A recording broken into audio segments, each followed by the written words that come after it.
Closed captioning for Lakeland Currents is supported by the Minnesota Department of Commerce, Telecommunications Access Minnesota, and Nisswa Tax Service. Nisswa Tax Service, tax preparation for businesses and individuals. Across from City Hall in Nisswa and online at nisswatax.com. There's probably nothing more horrifying than for you or a family member or a friend to hear that you have been diagnosed with cancer. And it's probably affected all of us. Most of the viewers have had someone who's been affected by cancer, or you've known someone who's had cancer.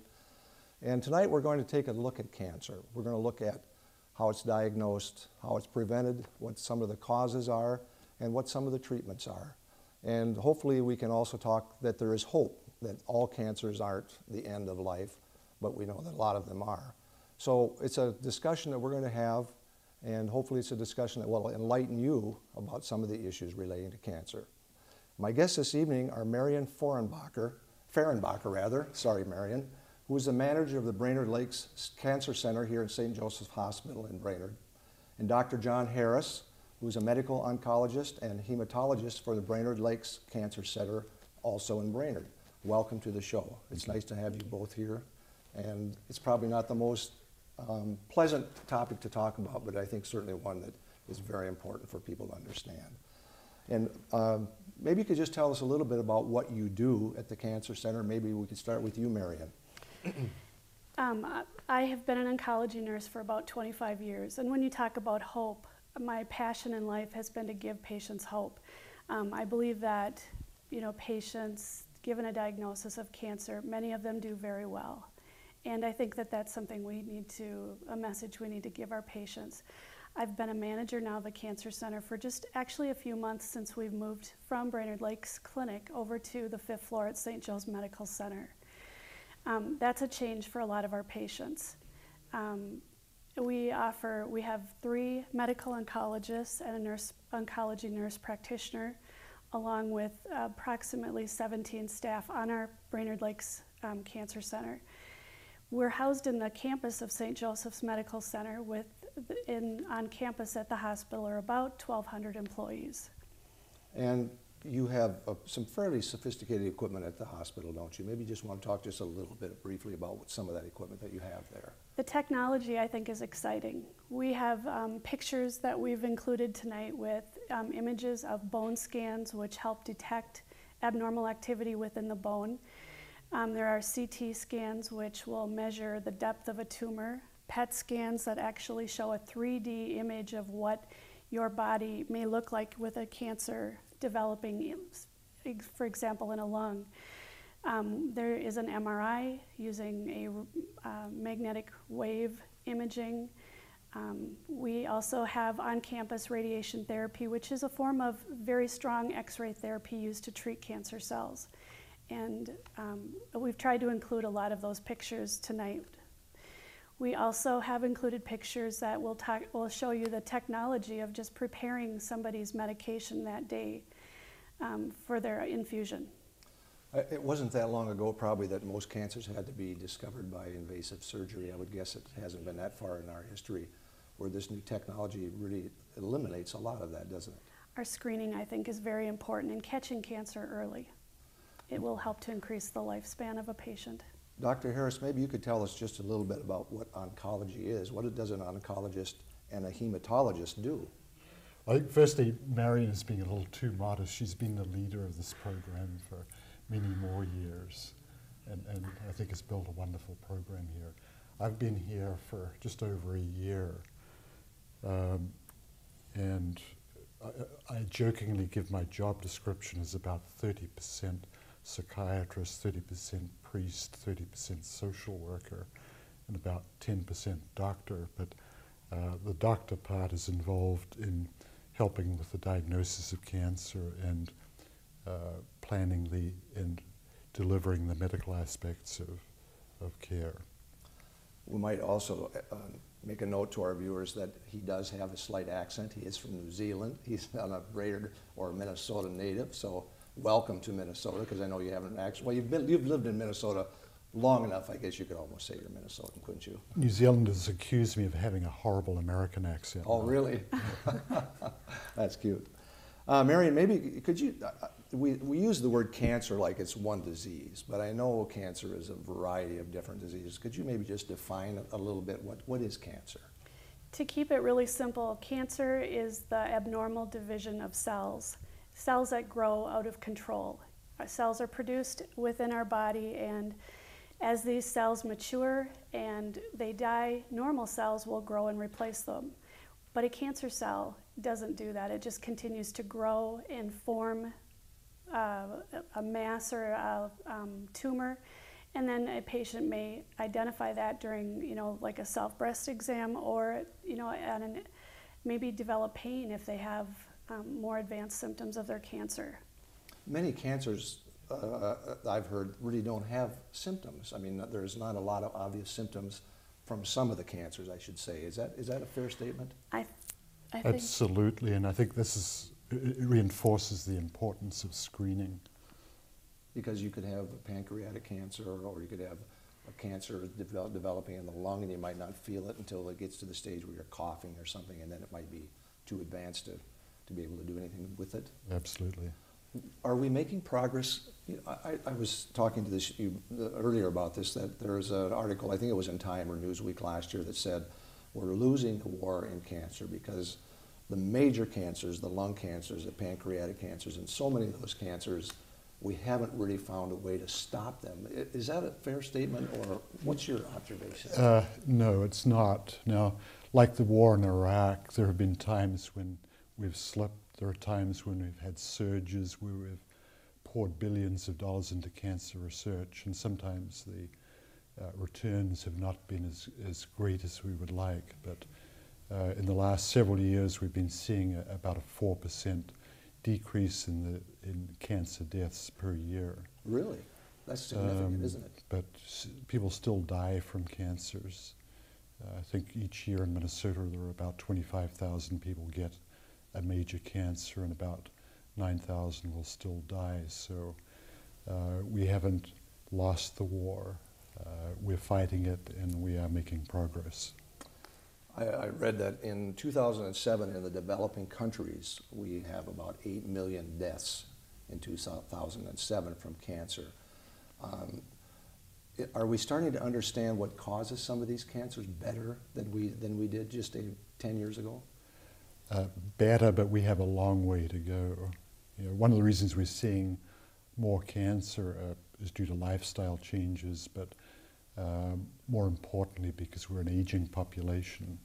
Instead of dying from heart disease or accidents as we did 150 years ago, we're living to become old enough to get cancers. Men, if they live to be 100, have almost a 100% chance of getting prostate cancer, for instance. I was kind of counting and getting to 100 too.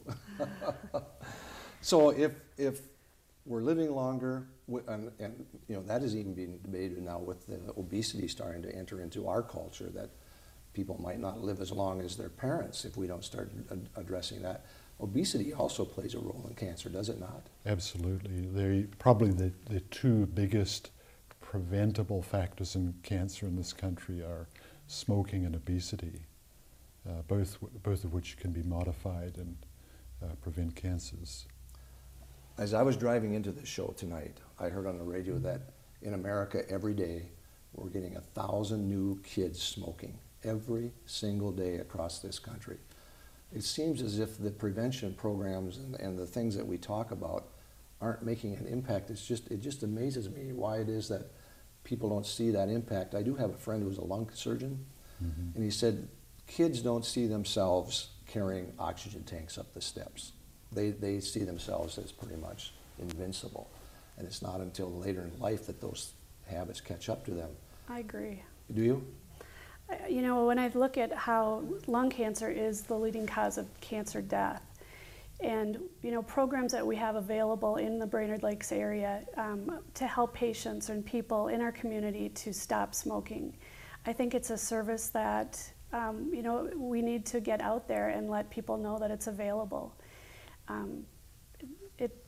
As you look at what could be preventable. cost is a huge issue. We're having this national debate in America about health care. I don't think most of us completely understand. I've read that it's a 2,000-page document.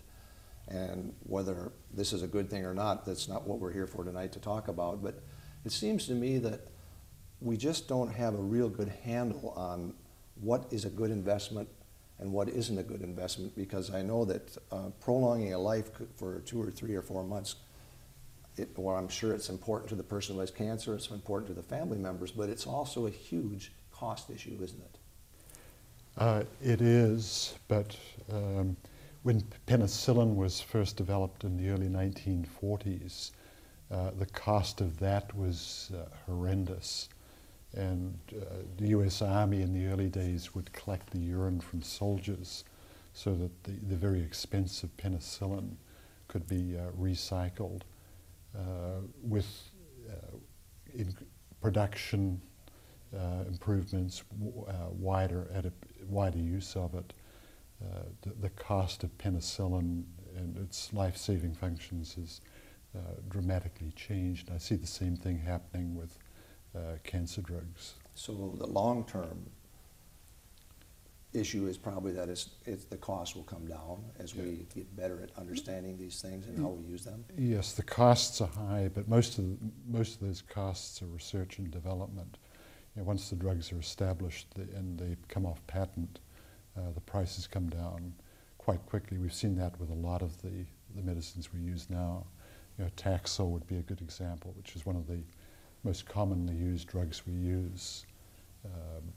Quite effective, relatively non-toxic, used to be expensive, now generic, and quite cost-effective. In the line of work that you two are in, I just, my hat goes off to you, because I just can't imagine. I know not everything you deal with is the end of life, but a lot of what you do deal with is the end of life, and that has got to be really, really a challenging job, and it takes a tremendous amount of compassion to have to do that, to go in and face families and talk to them about the realities of the particular kind of cancers they have. If someone has lung cancer, is there a chance that they can still live? Or is are there lung cancer survivors? Absolutely. There are. It is still a very curable disease. It is. Unfortunately, there is no good screening. So this is the one disease where prevention is very important. Other diseases such as breast cancer and colon cancer are easy to detect early, so we can cure a much higher proportion. 80 to 90% of breast cancer is found on a mammogram.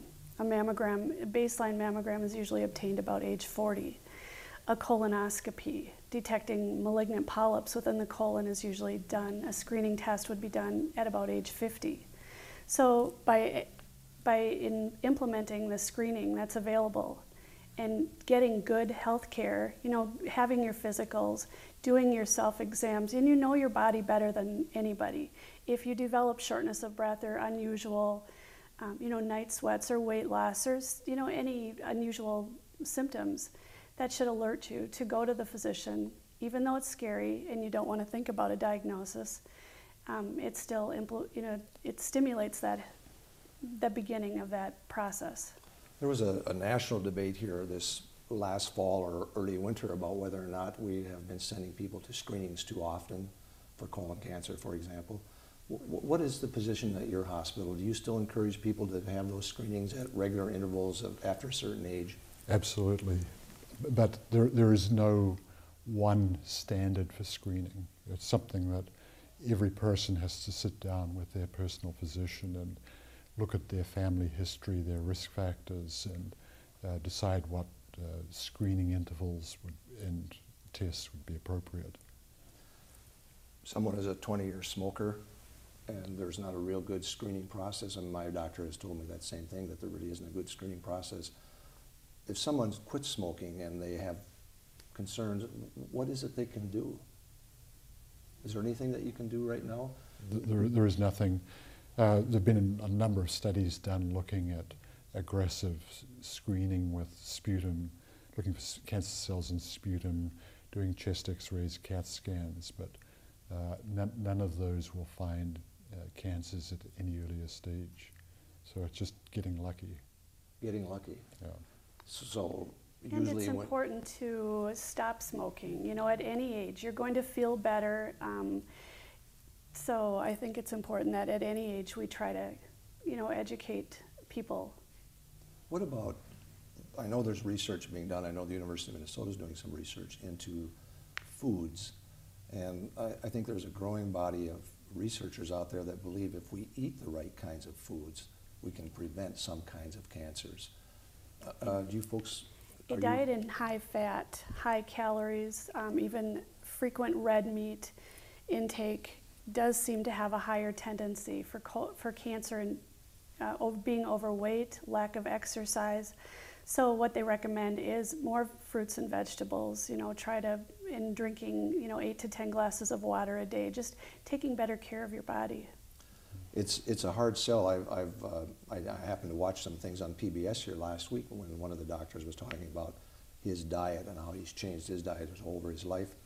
And he didn't eat hardly anything with fat or anything with meat, and it sounded like a pretty boring diet. And I'm just wondering how many Americans can make that step to go from what we have, the Hardee's and the Burger Kings and all of that sort of food, the fast food chain, which is certainly creating some of our obesity, to a better lifestyle. That's really that's a big step, isn't it? That's one for the public health experts, and unfortunately we can't do much about that. And that's not the business that you're in, I understand that. It is critical, I think, to cancer prevention. So how do you diagnose some of the different kinds of cancers when they come to your hospital? Well, the gold standard is still a biopsy. At some point, people have to have an invasive test. The way we approach cancer now has changed, and we try and make it as individual as possible. I think a good example would be breast cancer, where 50 years ago the standard was a woman would be found to have a breast mass.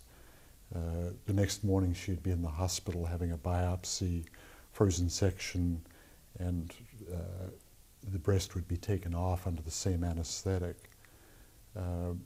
Now the process is much more sedate, thoughtful, involving very much the patient and her wishes.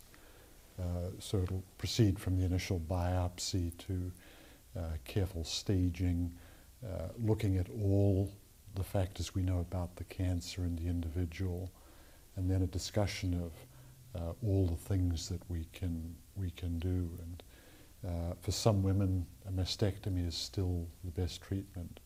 For some women, simply a lumpectomy and oral medication is sufficient treatment. So we try and individualize that. When a lump is removed, they begin with a surgeon.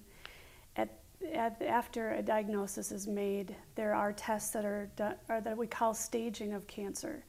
Staging can be getting, a lab test, maybe a different, possibly a baseline scan, depending upon what that personalized care plan is with a physician or their oncologist. At that point, if a lump is removed, we also will consult with radiation therapy, and that tissue of the breast would be treated with a very strong X-ray that would kill those cancer cells or the micrometastasis that may be left behind once a tumor is removed. They will also check at the time of diagnosis or at a biopsy or a surgery to remove that tumor if a lymph node is involved. If you have lymph node involvement, then routinely we will begin helping that patient journey through chemotherapy. Now, in your hospital here at St. Joseph, are you able to do most of those particular kinds of treatments right here? We do. You do. And do you run into some cancers that are just so unique that you have to get specialists from somewhere else to help you with them? I mean, do you run across things sometimes that are just very rare? Yeah. And I think this is where we partner. We're part of the bigger Essentia Health group. One of the things that will be coming to this community later this year are clinical trials. We're part of the North Central Cancer Treatment Group, which is a Mayo-based organization that takes the best standard care, and we applying newer treatments and trying to find out which things are better than the current best standard of care. I know there's so many different kinds of cancers, we aren't going to have time to talk about all of them, but I've read that brain cancers, actually I think it's a theory, I don't know if that's been proven, that some brain cancers might even be caused by viruses. Have you heard that? Have you read that? Have you experienced that yourselves in your business, or is that just pure speculation? There are some, but there are a variety of different kind of brain cancers. Certainly some of the lymphoma cancers of the brain are probably related to the HIV virus.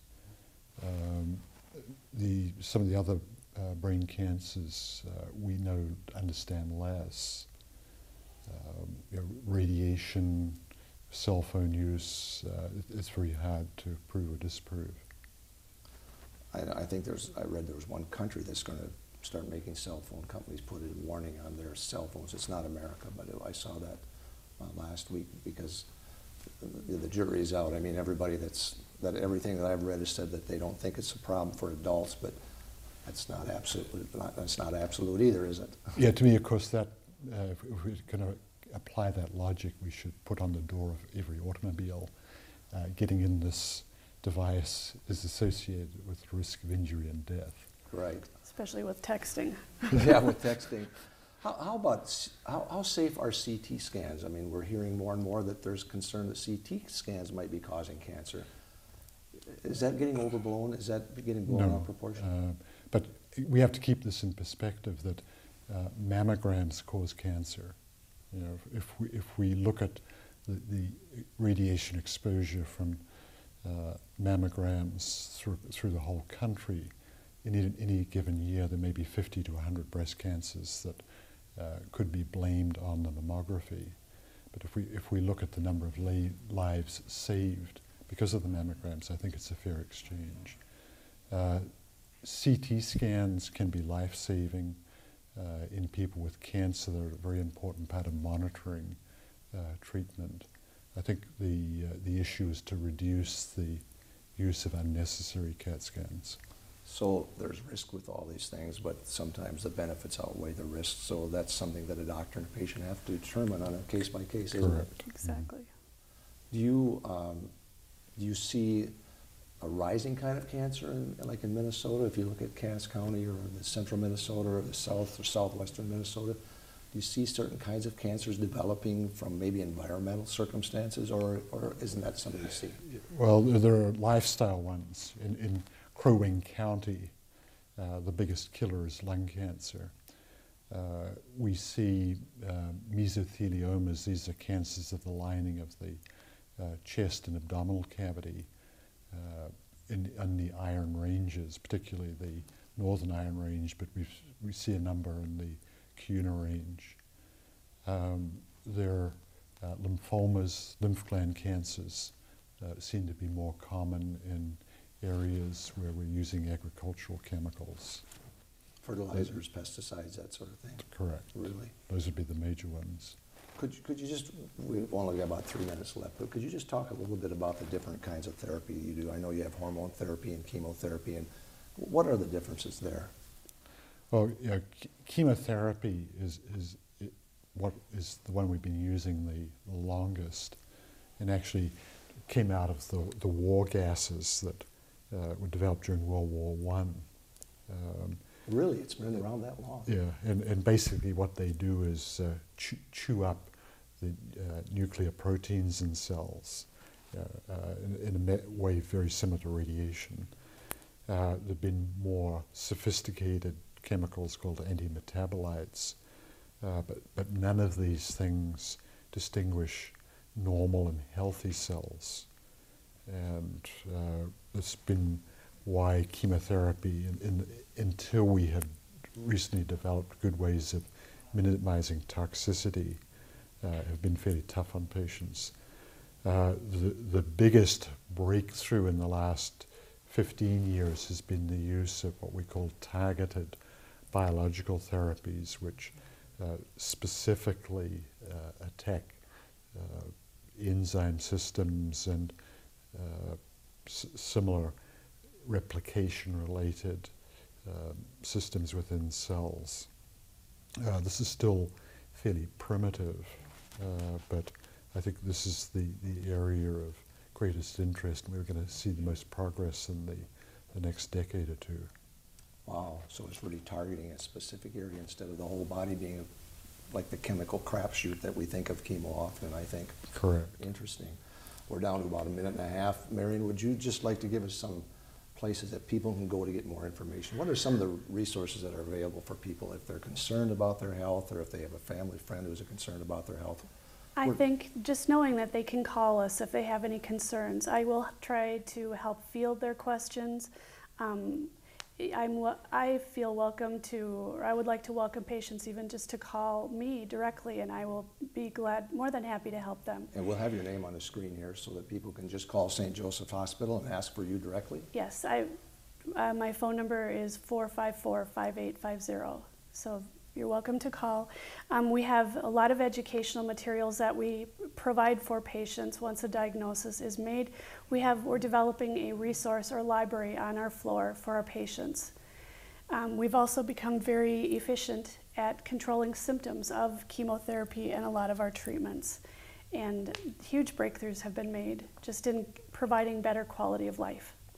So we can't stress enough that early screening, lifestyle changes are two really important things to do to prevent cancer, or if you're concerned about cancer, to do.